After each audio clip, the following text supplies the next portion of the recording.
Hello and welcome to Mystic Mania. I'm Tanya and this is my blog. In this episode, I want to talk about friendships, relationships, and our social life in general.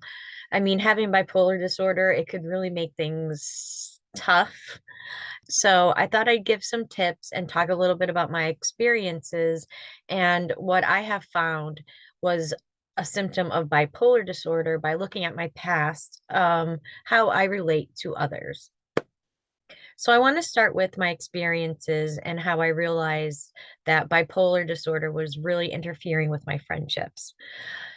When I was growing up in high school, I was bullied a lot. I thought it was because I was different, I was unique. I didn't know it was because I had bipolar disorder, but the symptoms of bipolar disorder were what were making people call me unique. I was just always uppity, high energy.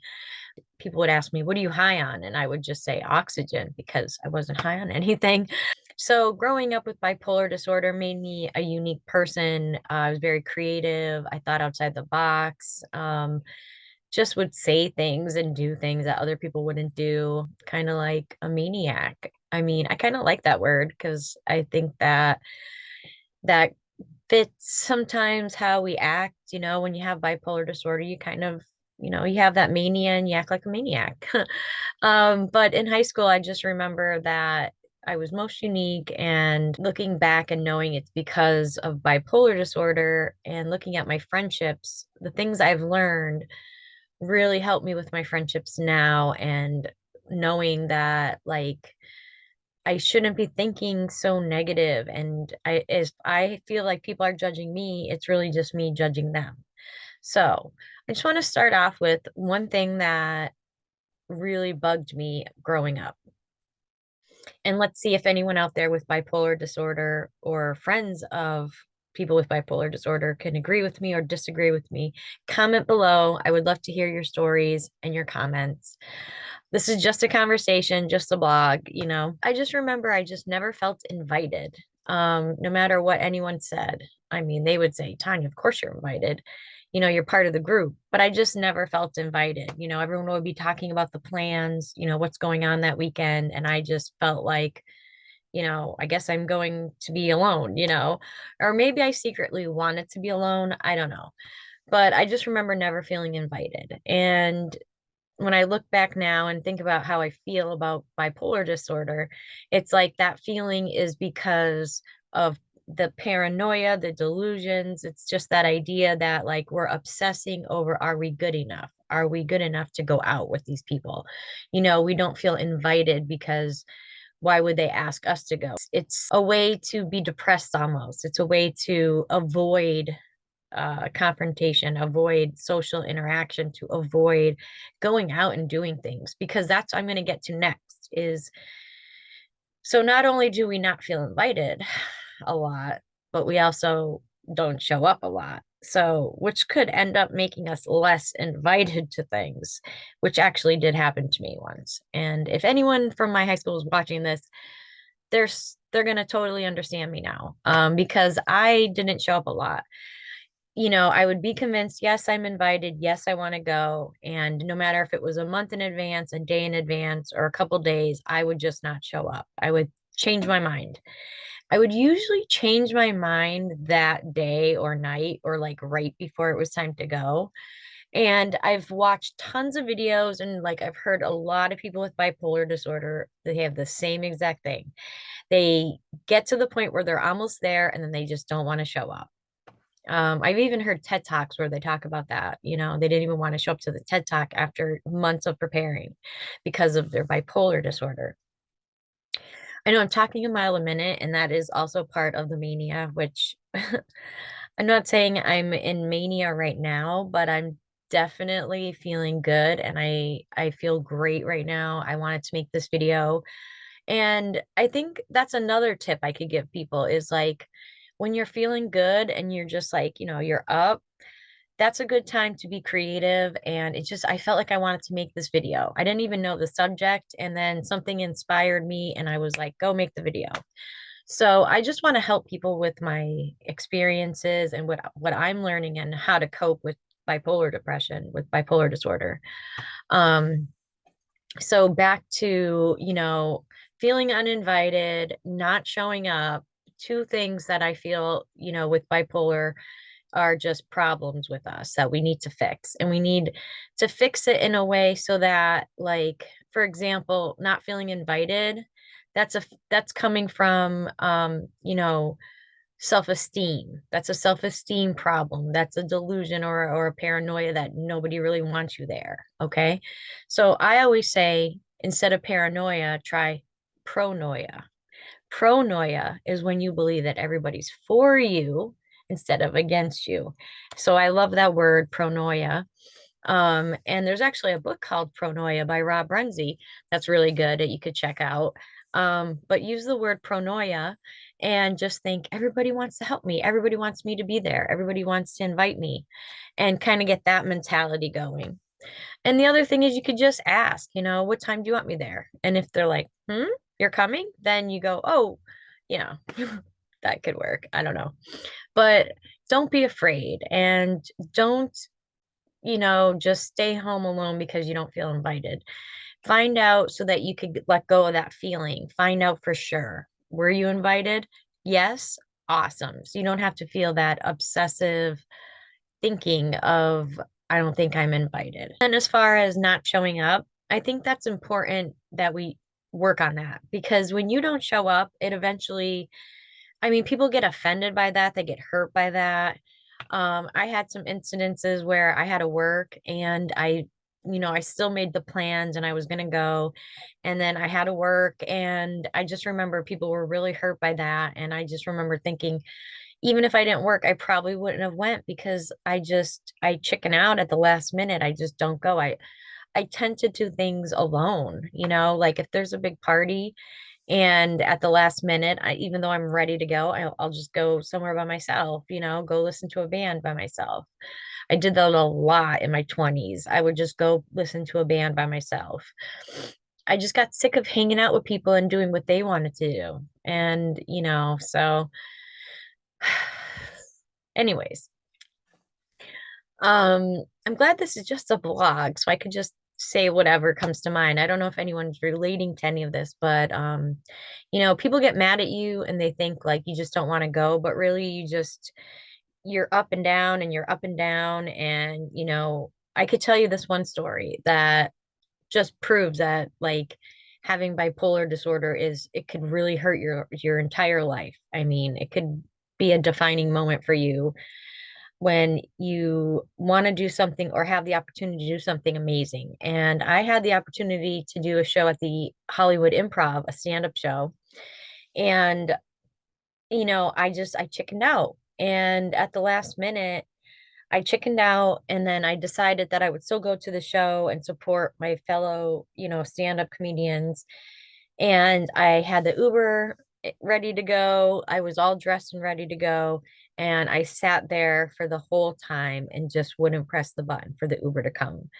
And I don't know, it was just like, that would have changed my life so much, And it took about a year later that I finally did the show, which is on my webpage, Mystically Speaking.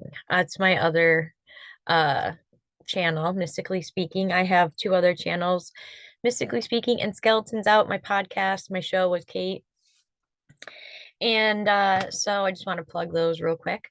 But yeah, because we're talking about social interaction, we're talking about like what we do to socialize with other people.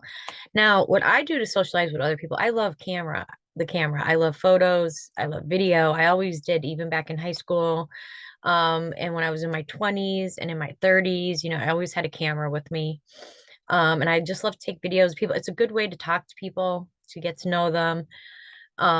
Just like now there's cameras everywhere on your phone. You're just constantly having a camera on you. But um, friendships are hard in any day life. But when you have bipolar disorder, you know, like I said, it's the paranoia, the delusions, it's the obsessive compulsive disorder, that could just bring in thoughts of the person doesn't like me, or, I don't, like, myself enough. And like that goes hand in hand with the depression. So I have an incident where, I couldn't tell if somebody was like directly talking to me or just everybody in general, but like I kind of took it personal. And that's what kind of made me want to make this video was that I felt like I was being bullied into being friends or liking somebody, and I don't like that feeling. So I just thought of like I got to do this video and talk about friendships because friendships, relationships, just how we are, in a social environment is like important when it comes to bipolar disorder and talking about it. And also just like getting tips. And I have tips. And here's another one is don't take things personal and don't think about things. And when somebody seems to be trying to get your attention or they just need attention from others or like, they're attention seekers, sometimes that is a plea for help and they do need help. So just grin and bear it and like their stuff or something, or block them or unfollow them, but don't obsess over it. Give yourself a little bit amount of time to think about it and then make a decision. And that's a tip I want to give about everything. Whenever you're obsessing about anything, just say, okay, I'm only going to give myself 10 minutes to obsess over this and then I'm done. And, give yourself that 10 minutes to scroll and look and talk, talk to somebody, figure out, should I be friends with this person? Do I want to go out? Do I want to do these things? And say I'm going to make a decision right after that. So that's a tip I want to give is that like I have this thing where I say I'm only going to give this thing, this idea, this situation 10 minutes.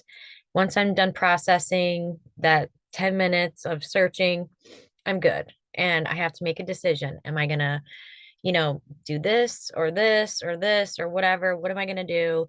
Make a decision and just do it. Don't ruminate on things. That's the worst thing you could do because it causes you to go spiraling down into depression. And the more that you like are in the vortex and thinking positive, the more like you could use that good feeling to create and do good things for the people that you are around. Because like you attract people around you that really you should be surrounded by. But if you're negative and doing negative things, obsessing over negative things, or thinking you're unworthy or something, you're going to also attract bullies and narcissists. So you got to be really careful.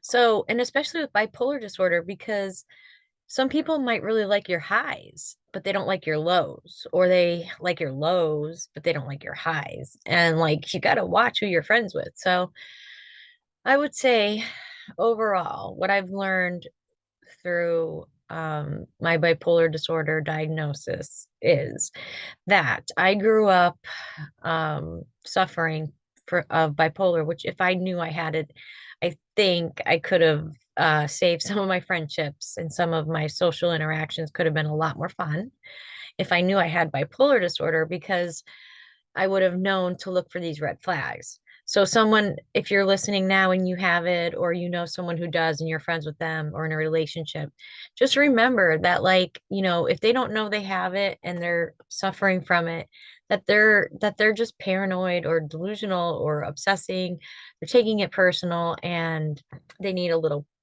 pronoia. They need a little help finding pronoia instead of the paranoia. So help them, help yourself. And I feel like I've rambled a lot about this. And yeah, totally. But that's what friendship is. It's accepting people for who they are. And that's another thing. I could go on and on about this subject because it's like one other thing I want to say is like, if somebody doesn't like you, don't try to make them like you. Just let it go. If somebody's hurting you or says things or bullies you or something, let it go. You don't need to have these friends, you can make new friends. And like, I don't know, people think like, oh, I've been friends with this person for years, blah, blah, blah. And they know me so well and all that. But if they're treating you bad, then, or they're bullying you. I was friends with a lot of people who were bullying me and just treating me bad, and like I was just too afraid to stop being friends with them because you know I was just I didn't know how to get out of the situation, like just to be like I don't want to talk to you anymore because they're going to be like, oh, blah blah blah. So I don't know, what I'm trying to say is watch out for yourself, protect your energy, protect yourself.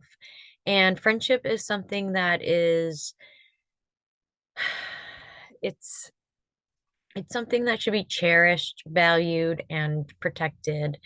Finding a good friend is just awesome. And I would say it's better to have one or two good friends than it is to have a billion friends who aren't watching your back or whatever, and we really have to be careful.